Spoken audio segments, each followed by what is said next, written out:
Assalamualaikum warahmatullahi wabarakatuh. Perkenalkan, saya Nadia dengan NPM 1006031319065.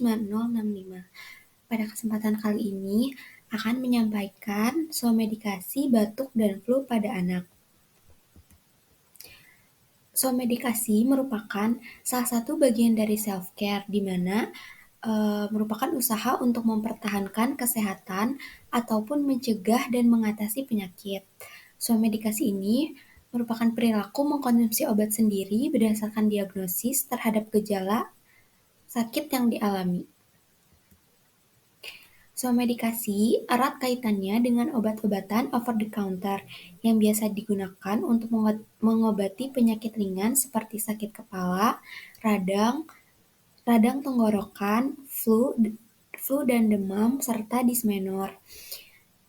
Salah satu obat over the counter ini yaitu ada obat bebas dengan logo hijau dan lingkaran hitam.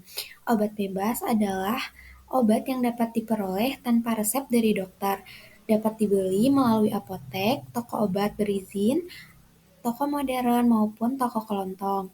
Contohnya yang di sini yaitu ada Panadol, di mana pada obat Panadol ini terdapat logo obat bebas berwarna hijau dengan lingkaran hitam. Juga terdapat vitamin A, yaitu pada kemasannya terdapat logo hijau dan lingkaran berwarna hitam. Selanjutnya itu ada obat bebas terbatas. Obat bebas terbatas adalah obat yang dapat diperoleh tanpa resep dokter, sehingga dapat dibeli langsung melalui apoteker maupun toko obat berizin. Namun perolehannya dalam jumlah terbatas. Obat bebas terbatas ini juga mempunyai peraturan, yaitu ada P01 sampai dengan P nomor 6. Dapat dilihat pada gambar berikut. Selanjutnya yaitu mengenai somedikasi batuk dan flu pada anak. Batuk dan flu merupakan salah satu penyakit yang sering terjadi baik untuk anak maupun pada orang dewasa. Penyakit ini dapat terjadi karena adanya perubahan cuaca lingkungan, terutama pada anak-anak.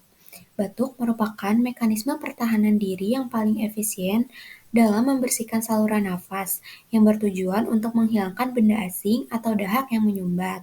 Sedangkan flu atau influenza merupakan infeksi virus yang menyerang hidung, tenggorokan, dan paru-paru. Gejalanya yaitu berupa demam, sakit kepala, flu, hidung tersumbat, serta batuk. Adapun somedikasi yang dapat dilakukan yaitu yang pertama, menggunakan obat analgesik untuk meredakan nyeri atau demam. Contohnya itu ada paracetamol atau ibuprofen. Selanjutnya itu ada dekongestan untuk mengurangi hidung tersumbat. Contoh obatnya itu ada pseudoephedrine atau ephedrine phenylpropanylamin. Selanjutnya itu ada antihistamin untuk meredakan gejala batuk dan flu akibat alergi. Contoh obatnya yaitu ada cetirizine. Selanjutnya itu antitusif untuk batuk tidak berdahak. Contohnya yaitu dextromethorphan. Selanjutnya ada ekspektoran untuk obat batuk berdahak. Contohnya gliserin guaicoat.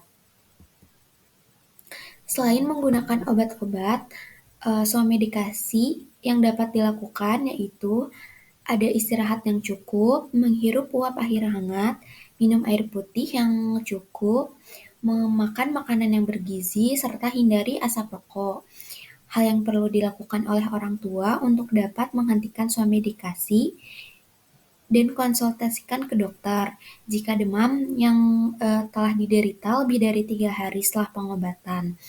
Sakit di tenggorokan bertambah parah selama lebih dari 2 hari pengobatan, dan diikuti gejala lain seperti demam, sakit kepala, mual dan muntah, batuk tidak membaik setelah 7-14 hari, lalu tidak kunjung hilang atau bertambah parah selama 10 hari atau 5 hari, sebaiknya dikonsultasikan lagi kepada dokter.